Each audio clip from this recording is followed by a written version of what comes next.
Hello students, welcome back to what's maths. आज class 10th का chapter number 5 arithmetic progression देखेंगे कि arithmetic progression होता क्या है, क्या क्या सीक्वेंस होते हैं, कैसे कैसे उन पे ऑपरेशन अप्लाई करते हैं। ठीक है, आइए पहले देखते हैं कि सीक्वेंस होता क्या है। सीक्वेंस पहले, जैसे अर्थमेटिक प्रोग्रेशन है, इसे क्या बोलते हैं? अर्थमेटिक सीक्वेंस ही बोल देते हैं। क्या? Arithmetic sequence. अब सीक्वेंस क्या होता है? सीक्वेंस क्या होगा? मान लीजिए कोई भी नंबर है, 100 है सपोज, ठीक है। इसके बाद जितने भी हम नंबर लिखते जाएंगे वही क्या होंगे? एक सीक्वेंस, बट वो कोई ना कोई एक पर्टिकुलर पैटर्न फॉलो कर रहे होंगे। मान लीजिए हमने लिखा 100 के बाद 150, हमने लिखा 100 के बाद क्या? 150। इसमें कितना ऐड हुआ? 50। अगर हम इसमें यहाँ से यहाँ 50 ऐड करा तो यहाँ से यहाँ भी 50 ऐड करें तो कितना हो जाएगा? 200। फिर यहाँ से यहाँ पे 50 ऐड करेंगे तो कितना हो जाएगा? 250 एंड सो नेक्स्ट टर्म में 50, फिर उससे नेक्स्ट टर्म में 50 ऐड करते जाएंगे। तो ये क्या बन जाएगा? सीक्वेंस। सीक्वेंस बनने के लिए कंडीशन क्या है कि एक पर्टिकुलर डिफरेंस के साथ टर्म्स आगे बढ़ रही हूँ। ठीक है, अब जैसे इसमें क्या है, यहाँ कितना किया हमने? +50, फिर इसमें भी क्या गया? +50, यहाँ पे भी क्या गया? +50। तो ये क्या हुआ हमारा? सीक्वेंस, क्योंकि एक पर्टिकुलर नंबर के ऐड करने के बाद ये आगे बढ़ते जा रही हैं। ठीक है, ऐसे ही अब इसमें सीक्वेंस में हमेशा जो पहली टर्म होती है, जो फर्स्ट टर्म होती है, उसे हम करते हैं डिनोट ए से। ये क्या होती है? फर्स्ट टर्म, किसी भी सीक्वेंस की फर्स्ट टर्म, जिसे हम डिनोट करते हैं ए से। क्लियर है? अच्छा, अब जो भी डिफरेंस होता है, मतलब जैसे यहाँ पे इसमें इस वाली टर्म और इस वाली टर्म में कितना डिफरेंस है? 50 का, इस वाली और इसमें 50 का। तो इसे डिनोट करते हैं डी से, और क्या बोलते हैं? Common difference. क्या बोलते हैं? Common difference. क्लियर है? अब जैसे फर्स्ट टर्म क्या हुई? ए D4 कॉमन डिफरेंस, जिसके एडिशन से ये टर्म्स यहाँ पे आगे बढ़ रही हैं। अब कॉमन डिफरेंस किसी टर्म में क्या हो सकता है? पॉजिटिव भी हो सकता है, कहीं नेगेटिव भी हो सकता है, और कहीं ज़ीरो भी हो सकता है। अभी देखते हैं कैसे। मान लीजिए एक ये थी, हमने लिए एक और सीक्वेंस लिया, हमने कह दिया कि आपके पास है कितने? 1000 रुपीज़ हैं, आपको हर मंथ मुझे 100 रुपीज़ देते जाना है। ठीक है, आपके पास पहले मंथ में कितने होंगे? 1000। आपने मुझे फिर नेक्स्ट मंथ में 100 दे दिए, उसके बाद कितने बचे होंगे? 900। फिर नेक्स्ट मंथ में आपने फिर और 100 दे दिए, तो आपके पास कितने बचे होंगे? 800। फिर उससे नेक्स्ट मंथ में 100 देने के बाद 700। तो ऐसे करते करते करते कहीं ना कहीं आपके पास लास्ट में 0 रुपीज़ बचेंगे। अब आप यहाँ क्या देख रहे हैं? डिफरेंस कितने का जो कॉमन डिफरेंस है वो क्या है? यहाँ से यहाँ गए कितना हुआ? -100। यहाँ से यहाँ गए कितना हुआ? -100। और यहाँ से यहाँ गए -100। ठीक है, तो हमने क्या कहा था? सीक्वेंस होने के लिए कंडीशन क्या है कि फर्स्ट टर्म तो एज इट इज़ जो भी होगी, जैसे हमने यहाँ 100 ले ली थी, यहाँ 1000, उसके बाद जितनी भी उसकी नेक्स्ट टर्म्स होंगी उनमें सब में क्या होगा? डिफरेंस सेम रहेगा। जैसे यहाँ से यहाँ 50 था, यहाँ से यहाँ भी 50 था, यहाँ से यहाँ भी 50 था, यहाँ से यहाँ क्या हुआ? -100। तो इससे नेक्स्ट टर्म जो आएंगी उसमें भी -100 से होगा, और जो उससे नेक्स्ट टर्म होगी वो भी -100 के साथ आएगी। तो कॉमन डिफरेंस हर दो एडजेसेंट टर्म के बीच में सेम रहेगा किसी भी सीक्वेंस के अंदर। मान लीजिए हमने क्या कहा था? यहाँ डिफरेंस पॉजिटिव था, यहाँ नेगेटिव।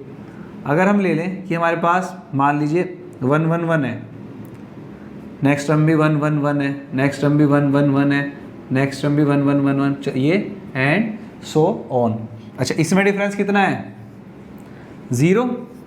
इन दोनों में कितना है? 0। और इन दोनों में कितना है? 0। तो हमने जो डेफिनेशन बताई थी सीक्वेंस की, वो क्या थी कि हर एडजेसेंट टर्म्स के बीच का डिफरेंस सेम होना चाहिए। अब हमने यहाँ ये दोनों टर्म्स ली, इनके बीच का डिफरेंस 0, यहाँ ली, इनके बीच का भी डिफरेंस 0, और यहाँ पे ली तो इनके बीच का भी डिफरेंस 0।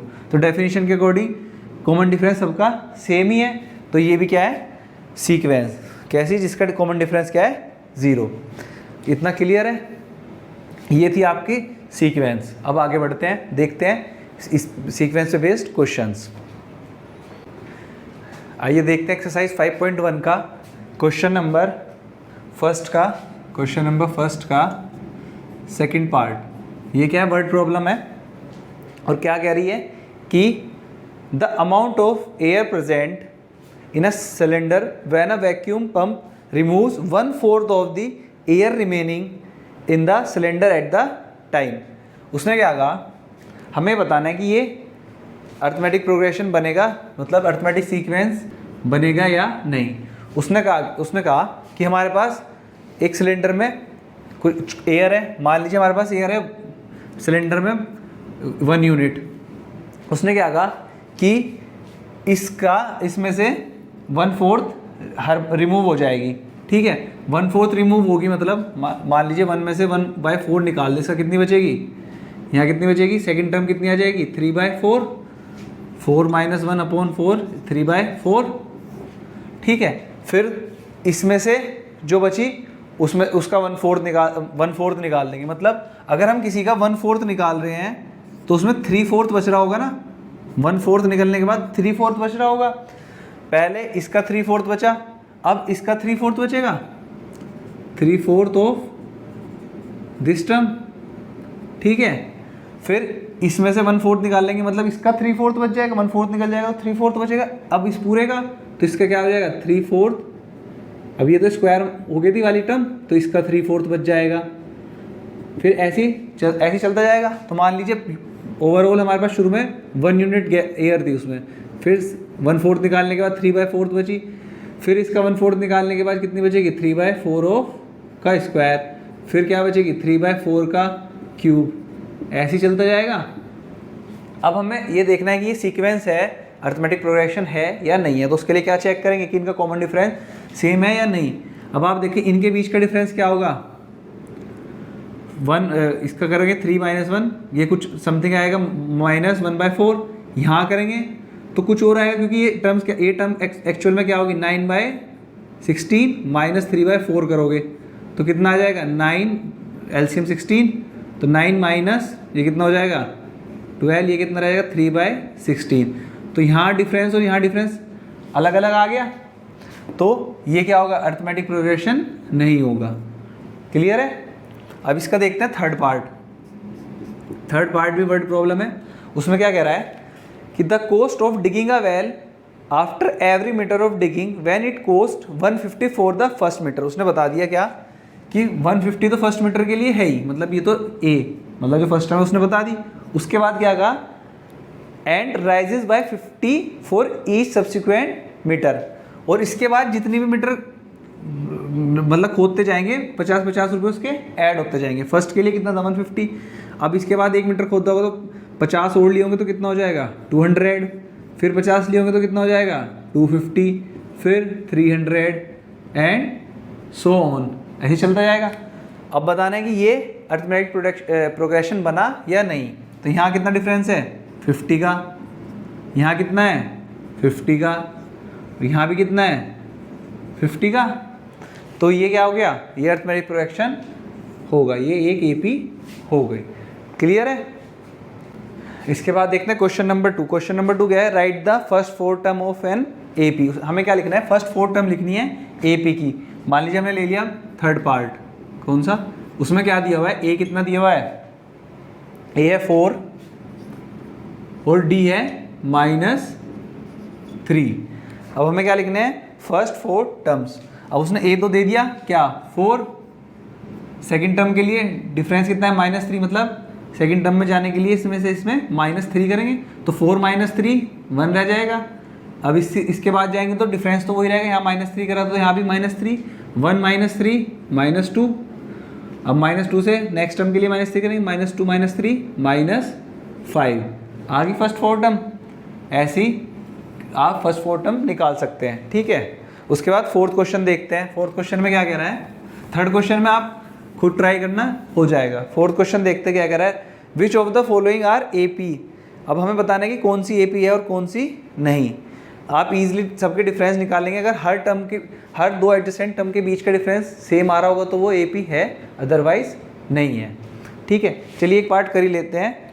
पार्ट करते हैं सिक्स्थ में क्या दिया हुआ है कि 0.2, 0.22, 0.222, 0.222 एंड सो ऑन। हमें क्या बताना है कि ये AP है या नहीं। तो हमने क्या बताया था AP होने के लिए कि कॉमन डिफरेंस सेम होना चाहिए हर एडजेसेंट टर्म्स का। पहले इनके बीच का देख लें क्या होगा भाई, 0.22, 0.2 मतलब माइनस करे क्या आएगा, ये 2 0 और ये इन दो टर्म के बीच का कॉमन डिफरेंस ये D। अब इन दो के बीच के देख लेते हैं, यहाँ क्या आएगा 0.222 माइनस 0.22, यही आएगा। तो ये क्या आएगा 2 0 0.0। इसका कॉमन डिफरेंस ये आ रहा है। क्या ये कॉमन डिफरेंस और ये इक्वल है? ये इक्वल नहीं है, क्योंकि 0.02 और 0.002 डिफरेंट होते हैं। तो दो इस एडजेसेंट टर्म का डिफरेंस अलग है, इस एडजेसेंट टर्म का डिफरेंस अलग है। तो ये क्या होगा, AP नहीं होगी। यही हमें चेक करना था। ठीक है, आइए अब देखते हैं nth term of an AP। मतलब nth टर्म क्या होगी। हमने क्या लिया था शुरू में, हमने लिया था एक सीक्वेंस जैसे 100, 150, 200, 250 एंड सो ऑन। तो अच्छा, सो ऑन का मतलब क्या हो गया, मान लो हमें ये नहीं पता ना ये कहाँ तक जा रही है। अब जैसे AP भी हमारे पास दो तरह की होती है, क्या, एक फाइनाइट AP, एक इनफाइनाइट AP। फाइनाइट AP होगी जिसकी कोई लास्ट टर्म हमें पता होगी, वो कैसी होगी, फाइनाइट AP, और जिसकी नहीं पता होगी वो सिंपली इनफाइनाइट AP। क्लियर है इतने तो। अच्छा, हमने क्या पढ़ा था कि हमारे पास क्या था, एक तो A थी फर्स्ट टर्म A थी, उसके बाद एक D था हमारे पास, क्या, कॉमन डिफरेंस। अब मान लो ये टर्म्स हैं, इनके कुछ नंबर हो गए, first term, second term, third term, fourth term. तो इन्हें किससे रिप्रेजेंट करते हैं, n से। n क्या होती है, नंबर ऑफ टर्म्स कि कौन सी टर्म का क्या। मान लो ये है, ये कौन सी है, फर्स्ट टर्म, ये सेकंड टर्म, ये थर्ड टर्म। ठीक है, यहाँ तक आते आते n का नंबर क्या हो जाएगा भाई, ये n = 1, ये n = 2, ये n = 3, n = 4। ये होती है नंबर ऑफ टर्म्स, इसे रिप्रेजेंट करते हैं हम n से। क्लियर है। अच्छा, अब nth टर्म क्या होगी, मान लीजिए हमने कह दिया कोई, अब ये टर्म है फर्स्ट, सेकंड, थर्ड, फोर्थ, हमने कहा इस सीक्वेंस की 12th टर्म, तो वो कैसी होगी 12th, तो nth टर्म मतलब 12th टर्म। अब वो कैसे फाइंड आउट करेंगे, उसे फाइंड आउट करने के लिए हमारे पास पहले एक जनरल फॉर्म बनाते हैं। ये क्या होगी हमारे पास, A भाई, फर्स्ट टर्म है हमारे पास A, फिर डिफरेंस रहेगा D। ठीक है, तो ये कैसी होगी, A फर्स्ट टर्म, उसके बाद इनके बीच में डिफरेंस कितना होगा, D, इनके बीच में डिफरेंस D होगा, इनके बीच में डिफरेंस D होगा। अगर हम इस फर्स्ट टर्म में D को ऐड करते तो सेकंड टर्म आ जाएगी A + D। ठीक है, उसके बाद अब सेकंड टर्म आ गई, इसमें A को D ऐड करते तो थर्ड टर्म आ जाएगी, तो A + D में D ऐड करेंगे तो 2D, फिर A को D ऐड करते तो A + 3D and so on. तो ये क्या है हमारी जनरल नोटेशन कि हम जनरली किसी सीक्वेंस को या किसी AP को कैसे शो करते हैं। आ गया ये। अच्छा, अब आप क्या देख रहे हैं कि फर्स्ट टर्म तो A है, सेकंड टर्म है तो A + D मतलब D, सेकंड टर्म के लिए D है, थर्ड टर्म के लिए 2D है, फोर्थ टर्म के लिए 3D है। तो एक कम है ना, एक कम है। तो जैसे मान लीजिए हमने लिखा A4, हम इसे नोटेशन कैसे लिखते हैं, AN, दूसरे हमने लिखा क्या, AN होती है नंबर, कोई सी जनरल टर्म, जैसे हमने यहाँ पे कोई ले लेंगे तो क्या होगी, A+, मान लो 4 के बारे में बात कर रहे हैं, A4 के बारे में बात करें तो 4 से तो एक कम है ना, मतलब n - 1 और डिफरेंस D। ये क्या होती है हमारे पास, इसकी जनरल टर्म। देखो अभी एक कोई भी टर्म ले लो, मान लो हमने A4 ही ले ली, यहाँ पे A4 ले ली, क्या शो करते हैं, AN, मतलब जिस टर्म के बारे में बात हो रही है, तो फोर्थ टर्म के बारे में बात हो रही है A4, तो कैसे करेंगे, A + n की जगह क्या रख दें 4 - 1 डी। तो ये क्या हो जाएगा, A4 को कैसे लिख सकते हैं, A प्लस 3D। यहाँ पे 3D आया था फोर्थ टर्म के लिए, फोर्थ टर्म थी, इसके लिए था A प्लस 3D। तो ये क्या होती है, जनरल टर्म या nth टर्म। अब इस पे बेस क्वेश्चन देखते हैं, एक एग्जांपल से समझते हैं। जैसे एग्जांपल हम यही टर्म ले लेते हैं पहले एक बार, 100, 150, 200, 250 एंड सो ऑन। हम क्या कहते हैं कि हमें देखना है कि ये खत्म हो रही है 500 पे। कहाँ पे, 500 पे। अब हमें चेक करना है कि 500 कौन से नंबर की टर्म है, कि इसका nth टर्म है, ये कौन सा नंबर की टर्म है। तो हमारे पास फॉर्मूला क्या था, an is equal to a plus n minus 1 d। अब d डिफरेंस कितना है इनका, d इज इक्वल टू कितना है 50, और फर्स्ट टर्म कितनी है 100। और हमें किसके बारे में बात करनी है, ये हमारी यहाँ क्या है an, जिसके हमें टर्म बतानी है कौन से नंबर की। क्या आ जाएगा यहाँ पे, 500 इज इक्वल टू a कितना है 100 प्लस n ही फाइंड आउट करना है ना हमें नंबर इसका, कि कौन से नंबर की टर्म है। d कितना था, d 50। तो पहले 100 इधर आएगा, माइनस होगा कितना रह जाएगा 400 is equal to n minus 1 50। अभी इधर 50 मल्टीप्लाई में, तो इधर आगे डिवाइड में 400 upon 50 is equal to n minus 1, 5 8 जा 58 जा 400, और ये 1 माइनस का इधर आगे प्लस का, तो n इज इक्वल टू कितना आ गया 9। मतलब इस सीक्वेंस में जो 500 है वो कौन सी टर्म है, 9th टर्म। ये कौन सी टर्म होगी सीक्वेंस की, 9th टर्म। इससे आप ऐसे भी फाइंड आउट कर सकते हैं कि अगर आपसे कहा जाए कि इस सीक्वेंस की 7th टर्म निकालो, तो क्या करेंगे, ये अब हमें ये फाइंड आउट करना है, तो यहाँ 7 टर्म निकालनी है, तो n की जगह क्या रख देंगे 7। a हमारे पास है, d हमारे पास है, 7 minus 1 6, 6 into D plus a करके 7th टर्म निकल जाएगी। क्लियर है इतना। अब चलते हैं एक्सरसाइज 5.2 के पहले क्वेश्चन नंबर 3 ले लेते हैं एक बार। जितने क्वेश्चन हम बोर्ड पे कर रहे हैं आप ये समझ लीजिए, इनसे ही आपकी पूरी एक्सरसाइज हो जाएगी। ठीक है, क्वेश्चन नंबर 3 का हम ले लेते हैं फोर्थ पार्ट। क्या दिया हुआ है, उसने कहा है कि in the following AP find the missing terms. उसने हमें टर्म्स दी हुई है क्या, -4 और 1 2 3 4 एंड लास्ट में 6।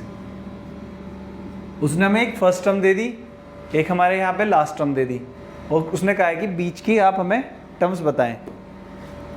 जनरल नोटेशन में हमने क्या लिखा था कि a था फर्स्ट टर्म, तो डिफरेंस मान लीजिए d है, a प्लस डी।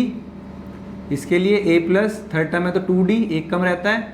इसके लिए a plus 3d, fifth term के लिए a प्लस 4d, और ये कौन सी सिक्स टर्म, इसके लिए a प्लस 5d। एक कम लेके चल, एक कम रहता है ना, 2 के लिए 1, 3 के लिए 2, ऐसी 6 के लिए 5। अब हमने क्या कहा था कि पूरी सीक्वेंस में, पूरी एपी में किसी भी दो एडजेसेंट टर्म्स का डिफरेंस सेम होता है। किसी भी दो ये दो एडजेसेंट हैं, ये दो एडजेसेंट है, ये दो एडजेसेंट हैं। अब जो हमें पता है हम उससे ही फाइंड आउट करने की कोशिश करें। हम क्या करें, पहले इन दोनों का डिफरेंस देख लें। ये दोनों हैं क्या, a plus D minus A कर दें, a plus D minus A, difference आ जाएगा। अब बीच में हमें कुछ नहीं पता, तो हमें ये पता है, और ये हम इन दोनों टर्म्स को ले लें, तो मतलब इन दोनों को, इनका डिफरेंस निकाल लें। a plus 5d minus a plus 4d, ये भी दो एडजेसेंट टर्म है। अब उसने बता दिया ए पी है, तो मतलब जो इसका डिफरेंस होगा वो इसका डिफरेंस होगा, वो इसका डिफरेंस, वो इसका, और वही इसका। ठीक है, अब ये होना चाहिए क्या, इक्वल। अब a plus D second term है, वो तो हमें पता नहीं, तो a प्लस डी रहेगा, माइनस a की वैल्यू हमारे पास है -4 फर्स्ट टर्म, तो a ब्रैकेट में माइनस ब्रैकेट हटेगा तो प्लस का 4 equal to a plus 5d कौन सी टर्म है, 6 टर्म, ये हमें पता ही है इसका क्या है 6, माइनस ब्रैकेट हटेगा तो a हमें पता ही है वैसे भी क्या थी -4, ब्रैकेट हटाएंगे तो +4, माइनस ये अंदर साइन चेंज होगा तो -4d, ये क्या आ जाएगा 4 यहाँ पे। क्लियर है। यहाँ तक क्लियर है। इसके बाद अच्छा यहाँ पे भी ए है तो यहाँ पे भी लिख लेंगे हम क्या, -4। ये -4 से 4 + 4 कट गया। उसके बाद क्या रह जाएगा, d इज इक्वल टू, यहाँ क्या बचेगा 10 - 4d। 4d इधर आ जाएगा तो क्या हो जाएगा 5d इज इक्वल टू 10 और d कितना आ जाएगा 2। 5 डिवाइड में जाएगा तो 2। हमारे पास डिफरेंस आ गया कितना 2। डिफरेंस आया हमारे पास क्या +2। तो इसका मतलब जो मिसिंग टर्म्स है वो AP क्या होंगी, +2 करते जाएं, +2 ये कॉमन डिफरेंस तो सबका सेम ही होगा ना। तो -4 + 2 -2 + 2 0 0 + 2 2 2 + 2 4 4 + 2 6 आ गया। लास्ट टर्म पे अपने आप 6 आया ना डिफरेंस से वही। तो ऐसे फाइंड आउट करते हैं मिसिंग टर्म, क्योंकि जनरल नोटेशन हमारे पास पता ही थी हमें क्या होती है, उससे हमने क्या निकाल लिया कॉमन डिफरेंस। और कॉमन डिफरेंस निकलने के बाद हमने पूरी AP निकल गई। क्लियर है। चलते हैं अगले क्वेश्चन पे, देखते हैं क्वेश्चन नंबर 7। क्वेश्चन नंबर 7 में क्या कहा है, find the 31st term of an AP। कौन सी term, 31st term, 31st term. ये क्या करनी है हमें, फाइंड आउट, मतलब A31 ये होगा ना इसका मतलब, ये फाइंड आउट करनी है। और गिवन क्या है, 11 term is 38 and 16 term is 73। तो क्या दिया हुआ है, एक तो A11 कितना दिया है, A11 है हमारे पास 38 और A16 है हमारे पास 73। उसने हमें 2 टर्म्स बताई हुई हैं और हमारे से क्या पूछिए 31st टर्म, है ना। अच्छा अब जनरल नोटेशन अब करना शुरू करते हैं, जनरल नोटेशन के अकॉर्डिंग। जनरल नोटेशन में इसे कैसे लिख सकते हैं, A + 11 है तो 10d is equal to 38। Clear है इतना। और A16 को कैसे लिख सकते हैं, A + 15d is equal to 73। Clear. मान लीजिए हमने ये मान लिया फर्स्ट और ये मान लिया हमने सेकंड, यहाँ तक कोई डाउट। 16 है तो A + 15d और 11 है तो A + 10d। अब हम क्या करते हैं, हमने क्या किया, हमने सेकंड माइनस फर्स्ट कर लिया। सेकंड इक्वेशन में फर्स्ट माइनस कर लें तो A + 15d is equal to 73 और A + 10d is equal to 38। Minus करें, minus minus minus A minus A 0, 15d - 10d क्या रह जाएगा 5d और 73 - 38 कितना बचेगा, 38 गया 5 और 35। d कितना आ जाएगा यहाँ से हमारे पास 7, d आ गया क्या 7। अब इस d को हम किसी भी इक्वेशन में पुट कर लें, पुट इन फर्स्ट लिख लें, पुट इन फर्स्ट। तो क्या आ गया A + कितना d था 10 इंटू d कितना है हमारे पास 7 इज इक्वल टू 38। 10 इंटू 7 कितना हो जाएगा 70, तो A is equal to 38 minus इधर जाके माइनस का 70, तो A इज इक्वल टू कितना आ जाएगा -32। A आ गया हमारे पास, D आ गया हमारे पास, A आ गया। अब हमें फाइंड आउट क्या करना था, A + जो हमें फाइंड आउट करना था क्या था A31।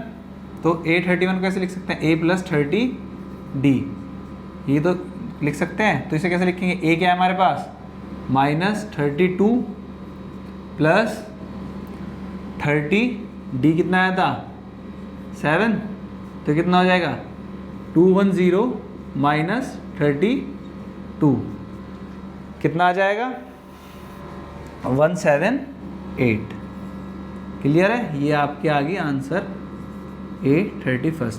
हमें यही फाइंड आउट करना था, कितना है A31 178। क्लियर है। कैसे, हमें 2 टर्म्स दी गई थी, हमने उनसे फर्स्ट टर्म और कॉमन डिफरेंस फाइंड आउट करा और फिर जो उसने हमारे से पूछा था, जो टर्म 31st टर्म पूछी थी A31, वो हमने निकाल दी जनरल टर्म के फॉर्मूले से। क्लियर है। चलते हैं आगे। अब देखते हैं इसी एक्सरसाइज का क्वेश्चन नंबर 19 क्या कह रहा है, वर्ड प्रॉब्लम है। क्या कह रहा है कि Subba Rao started work in 1995 at the annual salary of 5000। तो उसने क्या कहा, किस पे शुरू करी उसने 5000 रुपीज़ पे सैलरी। तो फिर आगे क्या कहता है, and receive an increment of 200 each year, और उसे हर साल इंक्रीमेंट मिलता है 200 रुपीज़ का। तो in which year his income reaches 7000।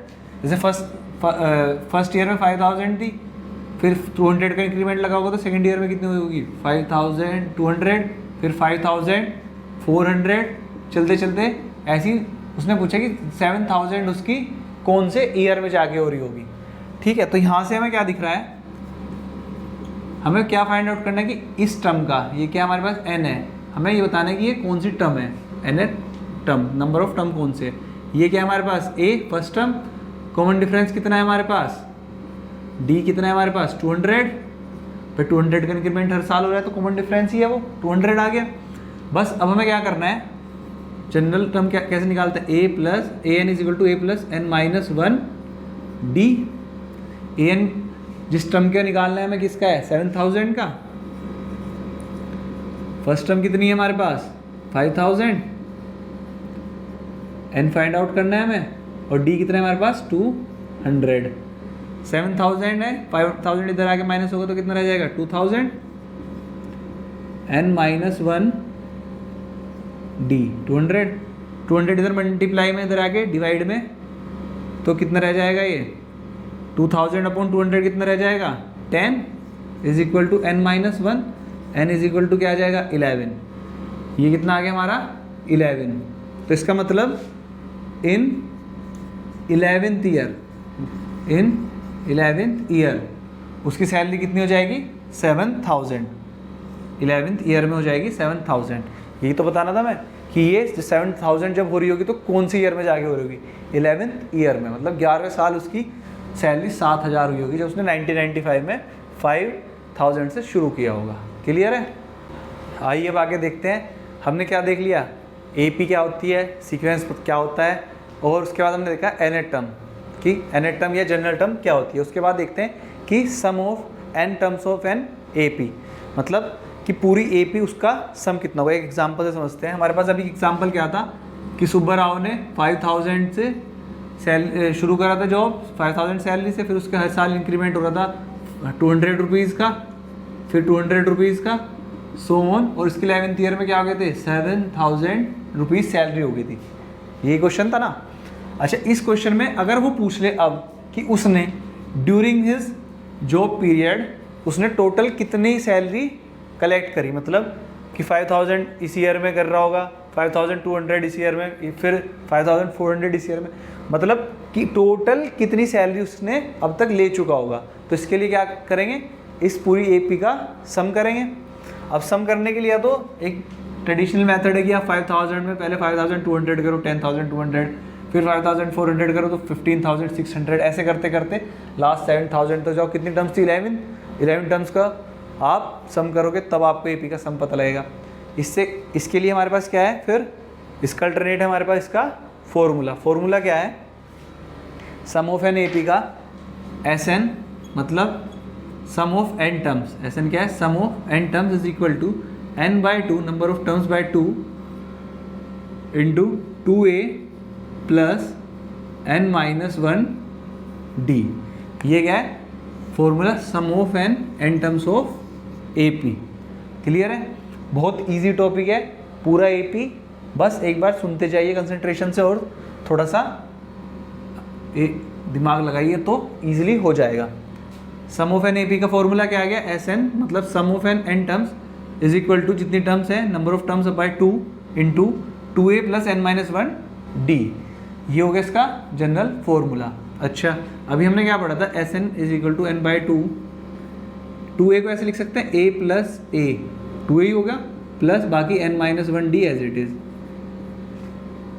ये क्या था, एन टर्म का फॉर्मूला था, तो इसे ऐसे लिख लें, s n is equal to n by 2 a plus a n first term, और जिस टर्म के बारे में बात हो रही है, ठीक है, ए एन मतलब मान लीजिए ये टर्म ए एन है, इस सीक्वेंस की ये टर्म ए एन है, और इस सीक्वेंस में टर्म कौन सी है, लास्ट है ना, लास्ट टर्म।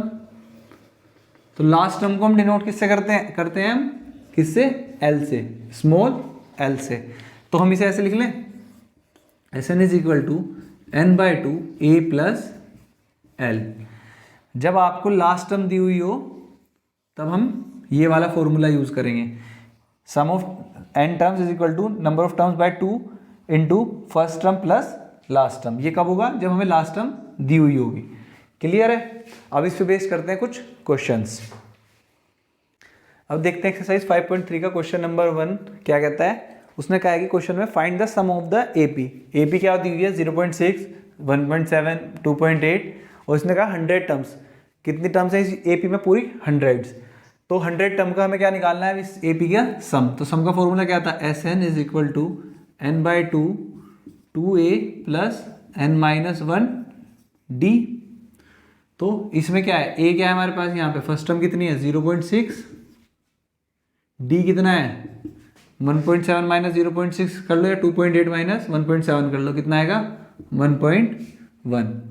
और कुछ चाहिए हमें फॉर्मूले में? हाँ, एन क्या है हमारे पास? 100। यही तो एन है हमारा। ठीक है, अब इसका हमें क्या निकालना है? सम। क्या निकालेंगे? एन बाय 2a, ए कितना है? 0.6 प्लस एन कितना है? 100 माइनस 1, डी कितना है और हमारा? 1.1। ये कितना हो जाएगा? 50। 2 इंटू 0.6 1.2 प्लस 99 इंटू 1.1। क्लियर है? अब क्या करेंगे? 50 1.1 प्लस जब 99 इंटू 1.1 करोगे तो कितना आएगा? 108.9 करके देख लेना, इतना ही आएगा। अब इसके बाद 50 इंटू इन दोनों का सम कितना होगा? 110.1। ठीक है, अब 50 की मल्टीप्लाई किसमें होनी है? 110.1 में। जब आप मल्टीप्लाई करोगे तो ये कितना आ जाएगा? 5505। मतलब इस एपी की 100 टर्म्स का सम कितना होगा? कितनी थी? एस 100 थी ना, ये एस 100 टर्म्स का सम था। कितना होगा? 5505। ठीक है, अब चलते हैं नेक्स्ट क्वेश्चन पे। नेक्स्ट क्वेश्चन में क्या करना है? क्वेश्चन नंबर 3 पढ़े एक्सरसाइज का। क्वेश्चन नंबर 3 कह रहा है कि इन एन एपी, मतलब एपी में उसने हमें क्या क्या दिया हुआ है? मान लीजिए कुछ उसका थर्ड का हमने लिया 7th पार्ट। उसने हमें दिया हुआ है फर्स्ट टर्म कितनी? 8। फिर उसने हमें दी हुई है ए एन कोई एन टर्म कितनी? 62। और फिर जो जितनी जो एन टर्म है, मतलब जो नंबर ऑफ टर्म ये है, उतनी ही टर्म्स का सम दिया हुआ है कितना? 210। कितना? 210। पूछा क्या उसने कि number of terms and common difference. क्या? Number of terms and common difference d. उसने ये दो चीज पूछी है। ठीक है, अब कैसे कर सकते हैं? उसने हमें दिया हुआ है पहले, एक तो क्या दिया हुआ है? एन टर्म और एक सम ऑफ एन टर्म्स। ये दो चीज गिवन है और एक फर्स्ट टर्म। अब इन्हीं का यूज करते हुए हमें एन मतलब नंबर ऑफ टर्म्स और D common difference find out करना है। ए एन को हम ऐसे लिख सकते हैं A plus n minus 1 d is equal to 62 लिख सकते हैं। और एस एन को कैसे लिख सकते हैं? एस एन कितना है? Is equal to n by 2a plus n minus 1 d, है ना। ए कितना है हमारे पास? 8 प्लस एन तो हमें फाइंड आउट ही करना है, एन माइनस 1 डी, डी भी हमें फाइंड आउट करना है, इज इक्वल टू 62। यहाँ से क्या करें? 8 इधर गया तो n minus 1 d is equal to कितना आ गया? 62 माइनस 8 54। इसे होल्ड कर लेते हैं इक्वेशन 1। अब चलते हैं सम ऑफ एन टर्म्स की तरफ। सम ऑफ एन टर्म्स उसने दिया हुआ है हमें कितना? 210। नंबर ऑफ टर्म्स हमें पता नहीं, n बाई 2 हमें निकालना है। 2a, a कितना है? 8, तो 2a इंटू ए कितना हो गया? 16 प्लस n माइनस 1 डी, ये हमें पता नहीं। अब हमें क्या है? 210 तो हमें पता ही है, इंटू 2 ये वाला 2 इधर आ जाएगा, n 16 प्लस इस पूरे की value n minus 1 into D की वैल्यू फर्स्ट में है, n माइनस 1 इंटू डी कितना है? 54। कहाँ से? From first. ठीक है, ये कितना हो जाएगा? 420 is equal to n into sum करके कितना हो जाएगा? 70। 16 प्लस 54 70। इधर 70 किस में है? मल्टीप्लाई में, तो इधर आगे डिवाइड में हो जाएगा, यहाँ से हटा दें, इधर क्या बचेगा बस n, 0 से 0 7, 6 × 42, तो हमारे पास n आ गया, नंबर ऑफ टर्म्स आ गई कितनी 6, मतलब n आ गया हमारे पास कितना 6, एक चीज़ आ गई। अब हमें क्या फाइंड आउट करना है, डिफरेंस d। अगर हम इस n को कहाँ पुट कर दें, इसमें put n is equal to 6 in first कर दें यहाँ से, ठीक है। तो क्या आएगा 6 - 1 into d is equal to कितना हो जाएगा 54, 5d 6 - 1 5d is equal to 54, तो यहाँ से d कितना आ जाएगा 54/5, यही हमारा क्या है d, n आ गया d आ गया, d कितना है हमारे पास 54/5, यही हमारे आंसर्स। क्लियर है।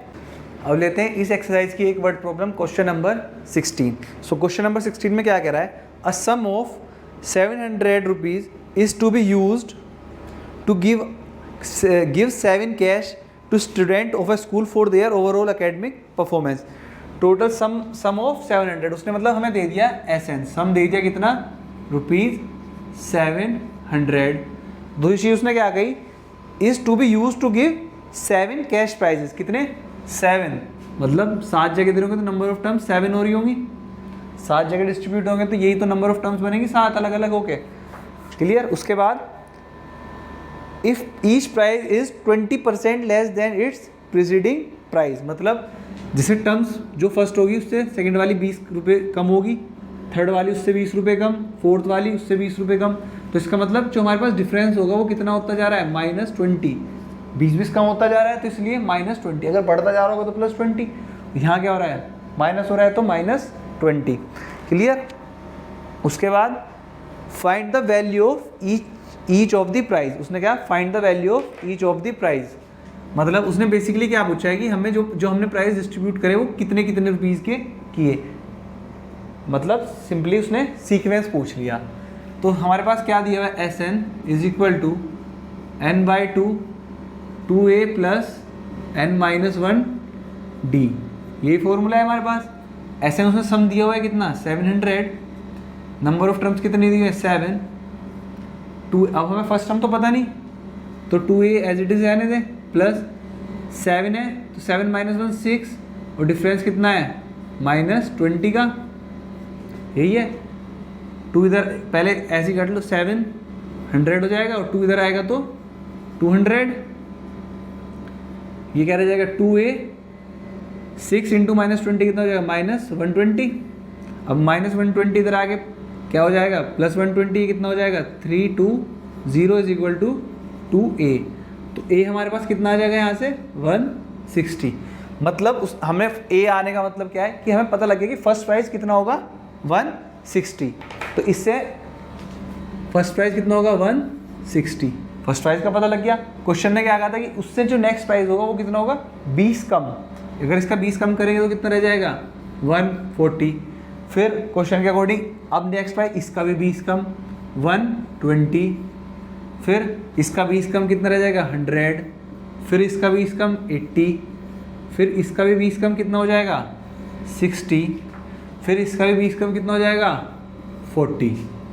अब हम 40 पे क्यों रुके, क्योंकि उसने हमें बता दिया था पहले कि कितने प्राइस डिस्ट्रीब्यूट होने हैं 7, तो 1 2 3 4 5 6 7 पे आगे रुक गए हम क्योंकि सारे प्राइस डिस्ट्रीब्यूट हो गए। और इस सीरीज़ का सम कितना होगा 700, चाहे आप करके देख लेना फॉर्मूले पुट करके, इस सीरीज़ का सम कितना होगा पूरा 700।